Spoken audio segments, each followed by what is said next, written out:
Hi എല്ലാവർക്കും നമസ്കാരം. Welcome to minister kitchen. അപ്പോൾ ഇന്നത്തേത് മുട്ട ഉപയോഗിച്ചിട്ട് ഏറ്റവും എളുപ്പത്തിൽ ഉണ്ടാക്കിയെടുക്കാൻ പറ്റാവുന്ന ഒരു സിമ്പിൾ സ്നാക്സിൻ്റെ റെസിപ്പി കേട്ടോ. നമ്മൾ സാധാരണ എപ്പോഴും കഴിക്കുന്ന സ്നാക്സിനേക്കാളും നല്ല വെറൈറ്റി ആയിട്ടുള്ള ഒരു സ്നാക്സ് തന്നെയാണ് കേട്ടോ. അപ്പോൾ എല്ലാവരും ഒന്ന് ട്രൈ ചെയ്ത് നോക്കുക, ഉറപ്പായിട്ടും നിങ്ങൾക്ക് ഇഷ്ടമാവും. ചെറിയൊരു എരിവോടൊക്കെ കൂടിയിട്ടാണ് നമ്മുടെ ഈ സ്നാക്സ് വരുന്നത്. അപ്പോൾ സോസിൻ്റെ കൂടെയൊക്കെ കഴിക്കാനായിട്ട് നല്ല അടിപൊളിയാണ്. എല്ലാവരും ട്രൈ ചെയ്ത് നോക്കി മറക്കാതെ തന്നെ കമൻസൊക്കെ അറിയിക്കുക. അപ്പോൾ നമുക്ക് ഒട്ടും തന്നെ സമയം കളയാതെ നേരെ വീഡിയോയിലേക്ക് പോയിട്ട് എങ്ങനെ നമ്മുടെ ഈ റെസിപ്പി ചെയ്തെടുക്കുന്നത് നോക്കാം. നമ്മുടെ ഈ സ്നാക്സിന് മെയിനായിട്ട് വേണ്ടത് മുട്ട തന്നെയാണ്. അപ്പോൾ ഞാനിവിടെ 3 മുട്ട നന്നായിട്ട് തന്നെ പുഴുങ്ങിയെടുത്ത് വെച്ചിരിക്കുന്നത് കേട്ടോ. തണുത്തതിന് ശേഷം തോലൊക്കെ നല്ലതുപോലെ കളഞ്ഞ് വെച്ചിരിക്കുന്നതാണ്.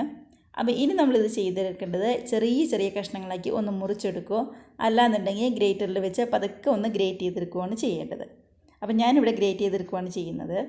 അപ്പോൾ അത്യാവശ്യം വലിയൊരു ബൗളിലേക്ക് ഇതേപോലെ ഗ്രേറ്ററിൽ നന്നായിട്ട് തന്നെ കുരുകുരാന്ന് ഗ്രേറ്റ് ചെയ്യുന്നുണ്ട് കേട്ടോ. അപ്പോൾ തീരെ പൊടിയായിട്ട് നമുക്ക് കിട്ടും. ഇല്ലയെന്നുണ്ടെങ്കിൽ ഇതേപോലെ തീരെ പൊടിയായിട്ട് ഒന്ന് അരിഞ്ഞെടുത്താലും മതിയാവും. അപ്പോൾ ഇതേപോലെ ചെയ്യുകയാണെങ്കിൽ എളുപ്പം ഉണ്ടാവും. അതിന് വേണ്ടിയിട്ടാണ് നമ്മളിങ്ങനെ ഗ്രേറ്റർ ഉപയോഗിച്ച് ഗ്രേറ്റ് ചെയ്തെടുക്കുന്നത്. നമ്മളിങ്ങനെ ഗ്രേറ്റ് ചെയ്തെടുക്കുമ്പോൾ നമ്മുടെ മുട്ടയുടെ മഞ്ഞയും അതേപോലെ തന്നെ വെള്ളയൊക്കെ ആണെങ്കിലും തീരെ കനം കുറഞ്ഞ് ഒരേ അളവിൽ തന്നെ നമുക്ക് കിട്ടും. അപ്പോൾ കാണാനാണെങ്കിലും നല്ലൊരു ഭംഗിയൊക്കെ ഉണ്ടാവും. നമ്മൾ അരിഞ്ഞെടുക്കുമ്പോൾ പല വലിപ്പത്തിലായി പോകും. അതുകൊണ്ടാണ് നമ്മൾ എടുത്ത് വെച്ചിരിക്കുന്ന 3 മുട്ടയും ഇതേപോലെ നന്നായിട്ട് തന്നെ പൊടിയായിട്ടൊന്ന് ഗ്രേറ്റ് ചെയ്ത് വെച്ചിട്ടുണ്ട് കേട്ടോ. ഇത് കാണുമ്പോൾ തന്നെയാണെങ്കിൽ നല്ല ഭംഗിയുണ്ട്. മഞ്ഞയാണെങ്കിലും വെള്ളയാണെങ്കിലും എല്ലാം ഒരേ അളവിൽ നമുക്ക് കിട്ടിയിട്ടുണ്ട്. അപ്പോൾ ഇനി നമുക്ക് ഇതിനകത്തേക്ക് കുറച്ച് ചേരുവകളും കൂടി ഒന്ന് ചേർത്ത് കൊടുക്കണം. അതിന് തന്നെ ചേർക്കേണ്ടത് മീഡിയം സൈസുള്ള ഒരു സവാള നല്ല പൊടിയായിട്ട് ഒന്ന് കട്ട് ചെയ്ത് വെച്ചിരിക്കുന്നതാണ്. അപ്പോൾ സവാള ഒരുപാട് വലിപ്പത്തിലൊന്നും കട്ട് ചെയ്യരുത്, എന്നാൽ തീരെ പൊടിയാക്കിയും വേണ്ട. ഇതേപോലെ ഒന്ന് ചെറുതായിട്ട് കട്ട് ചെയ്ത് വെച്ചാൽ മാത്രം മതിയാവും. ഇനിയിപ്പോൾ നമ്മുടെ ഈ മുട്ടയിലേക്ക് എരിവിന് ആവശ്യമുള്ള പച്ചമുളകാണ് ചേർക്കുന്നത്. ഞാനിപ്പോൾ 3 ചെറിയ പച്ചമുളകാണ് എടുത്തിരിക്കുന്നത്. അത്യാവശ്യം നല്ല എരിവുണ്ട്. അപ്പോൾ എരിവ് നോക്കിയിട്ട് വേണം മുളക് ചേർത്ത് കൊടുക്കാനായിട്ട്. കൂടെ തന്നെ ഇനി നമുക്ക് ഇതിനകത്തേക്ക് വേണ്ടത് നമ്മുടെ മുളക് പൊടിയാണ്. ഇപ്പോൾ ഞാനിവിടെ നല്ലൊരു കളറിന് വേണ്ടി കാശ്മീരി റെഡ് ചില്ലി ആയിട്ട് എടുത്തിരിക്കുന്നത്. അപ്പോൾ എരിവിന് വേണ്ടി നമ്മൾ നേരത്തെ തന്നെ മുളക് ചേർത്തിട്ടുണ്ടായിരുന്നു. അപ്പോൾ ഇത് കളറിന് വേണ്ടി മാത്രമാണ്. 1 ടീസ്പൂണോ 1.5 ടീസ്പൂണോ നമുക്ക് ചേർത്ത് കൊടുക്കാം. കൂടെ തന്നെ നല്ലൊരു ടേസ്റ്റിന് വേണ്ടി 1/4 ടീസ്പൂൺ എടുത്ത് ഗരം മസാലയാണ് നമ്മൾ ചേർത്ത് കൊടുക്കുന്നത്. ഗരം മസാല ഒരുപാടൊന്നും വേണ്ട, 1/4 ടീസ്പൂൺ മാത്രം മതിയാവും. ഇനിയിപ്പോൾ ഇതിനകത്തേക്ക് ഒരു 1/2 ടീസ്പൂണിൻ്റെ അടുത്തേക്ക് ഇഞ്ചി വെളുത്തുള്ളി പേസ്റ്റാണ്. ഇല്ലാന്നുണ്ടെങ്കിൽ ഇഞ്ചി വെളുത്തുള്ളി തീരെ പൊടിയായിട്ട് ചോപ്പ് ചെയ്തതോ അല്ലാന്നുണ്ടെങ്കിൽ ചതച്ചെടുത്തതാണെങ്കിലും കുഴപ്പമുണ്ടാവില്ല. അതൊരു 1/2 ടീസ്പൂൺ. കൂടെ തന്നെ നല്ലൊരു ടേസ്റ്റിന് വേണ്ടി ഒരേ 1 ടേബിൾ സ്പൂണിൻ്റെ അടുത്തേക്ക് നമ്മുടെ ടൊമാറ്റോ സോസാണ് ചേർത്ത് കൊടുക്കുന്നത്. അപ്പോൾ നമ്മുടെ ടൊമാറ്റോ സോസും കൂടി ചേർത്ത് കൊടുക്കുമ്പോഴാണ് നല്ലൊരു ടേസ്റ്റി തന്നെ നമ്മുടെ ഈ സ്നാക്സ് നമുക്ക് വരുന്നത്. ഇതുവരെ നമ്മൾ ഇതിനകത്തേക്ക് ഉപ്പ് ചേർത്തിട്ടുണ്ടായിരുന്നില്ല. അപ്പോൾ ഈ സമയത്ത് നമുക്ക് ആവശ്യത്തിന് ഉപ്പും കൂടി ചേർത്ത് കൊടുക്കാം. അതിനുശേഷം നമ്മൾ ഈ ചേർത്തിരിക്കുന്ന ചേരുവകളൊക്കെയും നമ്മുടെ സ്പൂൺ ഉപയോഗിച്ച് നന്നായിട്ട് തന്നെ നമുക്കൊന്ന് മിക്സ് ചെയ്തെടുക്കാം. അപ്പോൾ നമ്മുടെ സവാളയും അതേപോലെ തന്നെ പൊടികളും എല്ലാം മുട്ടയായിട്ട് നന്നായിട്ട് തന്നെ ഒന്ന് യോജിച്ച് വരണം. അപ്പോൾ നമ്മൾ ഈ സമയത്ത് കൈ വെച്ചൊന്ന് മിക്സ് ചെയ്യേണ്ട. ഇതേപോലെ സ്പൂൺ ഉപയോഗിച്ച് നമ്മുടെ ആ മസാലയൊക്കെ എല്ലാ ഭാഗത്തേക്കും ഒന്നാക്കാൻ വേണ്ടി ഇങ്ങനെ പതുക്കെ ഒന്ന് മിക്സ് ചെയ്താൽ മാത്രം മതിയാവും. അപ്പോൾ എല്ലാം നന്നായിട്ട് തന്നെ ഒന്ന് മിക്സായി വന്നിട്ടുണ്ട് കേട്ടോ. ഇത് മതിയാവും. നമ്മുടെ സോസൊക്കെ ആണെങ്കിലും എല്ലാ ഭാഗത്തേക്കും ഒന്ന് പിടിച്ച് നന്നായിട്ട് തന്നെ വന്നിട്ടുണ്ട്. ഇനി നമുക്ക് ഇതിനകത്തേക്ക് ചേർത്ത് കൊടുക്കേണ്ടത് 1/4 കപ്പ് കടലമാവാണ്. ഒരുപാടൊന്നും വേണ്ട, 1/4 കപ്പ് മാത്രം മതിയാവും. നമ്മളിപ്പോൾ ഇതിനകത്ത് ചേർത്തിരിക്കുന്ന ഒരു ചേരുവ പോലും ഒഴിവാക്കാനായിട്ട് പാടില്ല കേട്ടോ. അപ്പോൾ കടലമാവിൻ്റെ കൂടെ തന്നെ ഒരേ 1 ടേബിൾ സ്പൂൺ കോൺഫ്ലവറോ അല്ലാന്നുണ്ടെങ്കിൽ ഒരേ 1 ടേബിൾ സ്പൂൺ അരിപ്പൊടിയോ കൂടി നമുക്ക് ചേർത്ത് കൊടുക്കാം. ഞാനിപ്പോൾ ഇവിടെ കോൺഫ്ലവറാണ് ചേർത്ത് കൊടുത്തിരിക്കുന്നത്. നല്ലൊരു മുറുക്കം കിട്ടാനും ഷേപ്പൊക്കെ കിട്ടാൻ വേണ്ടിയിട്ടാണ്. കൂടെ തന്നെ ഇതിനകത്തേക്ക് 2 തട്ട് കറിവേപ്പിലയും കൂടി നമ്മൾ ചേർത്ത് കൊടുക്കുന്നുണ്ട്.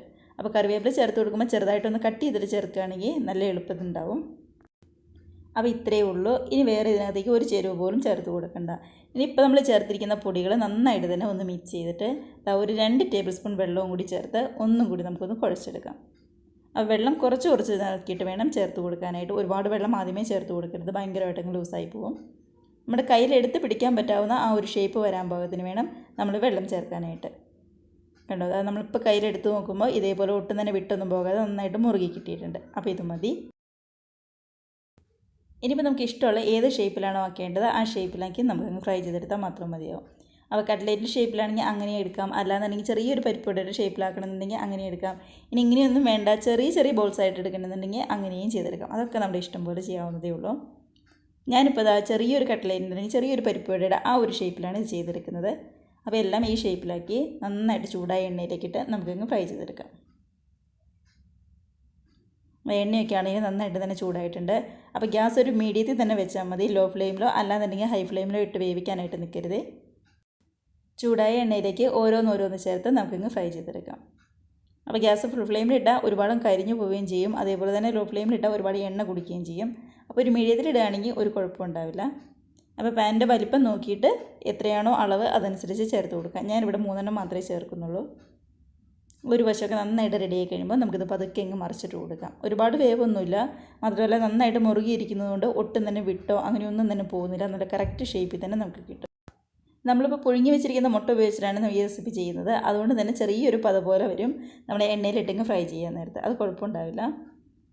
അപ്പോൾ ഒരു വശമൊക്കെ നന്നായിട്ട് റെഡിയായി കഴിയുമ്പോൾ നമുക്ക് പതുക്കെ ഇങ്ങ് മറിച്ചിട്ട് കൊടുക്കാം. അതേപോലെ തന്നെ 2 വശം റെഡിയായി കഴിയുമ്പോൾ ഇതിങ്ങ് എടുത്ത് കോരി മാറ്റി വയ്ക്കാം. അപ്പോൾ ഒട്ടും തന്നെ കരിഞ്ഞു പോകാതെ പ്രത്യേകം ശ്രദ്ധിക്കണം. ഒരുപാട് സമയമൊന്നും വേണ്ടി വരില്ല, ഒരു 5 മിനിറ്റ് അത്രയും മതിയാവും റെഡിയായിട്ട് വരാനായിട്ട്. അങ്ങനെ 2 വശം റെഡിയായി കഴിഞ്ഞപ്പോൾ നമ്മളിങ്ങ് കോരിയെടുത്ത് മാറ്റി വയ്ക്കുവാണ്. അപ്പോൾ ഒട്ടും തന്നെ കരിഞ്ഞൊന്നും പോകാതെ നന്നായിട്ട് കളറൊക്കെ മാറി നന്നായിട്ട് തന്നെ നമുക്ക് കിട്ടിയിട്ടുണ്ട്. അപ്പോൾ ഇതേപോലെ തന്നെ നമുക്ക് ബാക്കിയുള്ളതും പെട്ടെന്ന് ചെയ്തെടുക്കാം. അങ്ങനെ നമ്മുടെ 3 മുട്ടയിൽ നിന്ന് ഏകദേശം 10 എണ്ണം നമുക്ക് കിട്ടിയിട്ടുണ്ട്. ഒരു മീഡിയം വലിപ്പത്തിലുള്ള 10 എണ്ണം കേട്ടോ, ഒരുപാട് വലിപ്പത്തിലും അല്ല എന്നാൽ തീരെ ചെറുതും അല്ലാത്ത ഒരു മീഡിയത്തിലുള്ള 10 എണ്ണമാണ് നമ്മളിവിടെ റെഡിയാക്കി എടുത്തിരിക്കുന്നത്. അപ്പോൾ എല്ലാവരും ഇതേപോലെ ട്രൈ ചെയ്ത് നോക്കുക. ഉറപ്പായിട്ടും നിങ്ങൾക്ക് ഇഷ്ടമാവും. ചെറിയൊരു എരിവും അതേപോലെ തന്നെ ആ സോസിൻ്റെ ടേസ്റ്റും ഒക്കെ ചെല്ലുമ്പോൾ നല്ല സൂപ്പർ ടേസ്റ്റിലുള്ള ഒരു റെസിപ്പി തന്നെയാണ്. നമ്മുടെ സോസിൻ്റെ കൂടെ കഴിക്കാനായിരിക്കും ഏറ്റവും ബെസ്റ്റ്. നമ്മുടെ ടൊമാറ്റോ സോസോ അല്ലാന്നുണ്ടെങ്കിൽ ചില്ലി സോസോ ഏതാണെങ്കിലും കുഴപ്പമുണ്ടാവില്ല. അപ്പോൾ നമുക്കിതിൻ്റെ ഉള്ളിൽ എങ്ങനെയുണ്ടെന്ന് ഒന്ന് തുറന്ന് നോക്കാവേ. കണ്ടോ, 2 വശം ഒട്ടും തന്നെ കരിയാതെ നന്നായിട്ട് തന്നെ നമുക്ക് കിട്ടിയിട്ടില്ലേ. കണ്ടോ, ഇതിൻ്റെ ഉൾഭാഗമൊക്കെ ആണെങ്കിൽ നന്നായിട്ട് തന്നെ വെന്ത് ശരിക്കും റെഡിയായിട്ട് വന്നിട്ടുണ്ട്.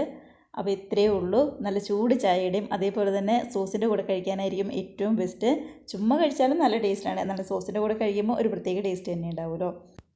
നമ്മുടെ ഈ റെസിപ്പിക്ക് മുമ്പായിട്ട് മുട്ട ഉപയോഗിച്ചുകൊണ്ട് വേറെയും ഒരുപാട് സ്നാക്സ് നമ്മൾ ചെയ്തിട്ടുണ്ട്. പക്ഷേ അതിൻ്റെ ടേസ്റ്റിൽ നിന്നൊക്കെ നല്ല വ്യത്യാസമുള്ള ഒരു ടേസ്റ്റ് തന്നെയാട്ടോ ഇത്. അപ്പോൾ എല്ലാവരും ട്രൈ ചെയ്ത് നോക്കി മറക്കാത്ത കമൻസൊക്കെ അറിയിക്കുക. അതേപോലെ തന്നെ വീഡിയോ ആരെങ്കിലും ആദ്യമായിട്ട് കാണുന്നവരുണ്ടെങ്കിൽ നമ്മുടെ ചാനലൊക്കെ ഇഷ്ടമായിട്ടുണ്ടെങ്കിൽ പ്ലീസ് ഒന്ന് സബ്സ്ക്രൈബ് ചെയ്തും കൂടി സപ്പോർട്ട് ചെയ്യണം കേട്ടോ. അപ്പോൾ സബ്സ്ക്രൈബ് ചെയ്യുമ്പോൾ എൻ്റെ സൈഡിൽ കാണുന്ന ബെല്ലൈക്കണിൽ ഓൾ എന്ന് പറയുന്ന ബെല്ലൈക്കണും കൂടി മറക്കാതെ ക്ലിക്ക് ചെയ്യണേ. അതേപോലെ തന്നെ വീഡിയോക്ക് ഇഷ്ടമായിട്ടുണ്ടെങ്കിൽ ഒന്ന് ലൈക്ക് ചെയ്ത് മറ്റുള്ളവരിലേക്ക് ഷെയറും കൂടി ചെയ്യാനായിട്ട് മറന്നു പോകരുത്.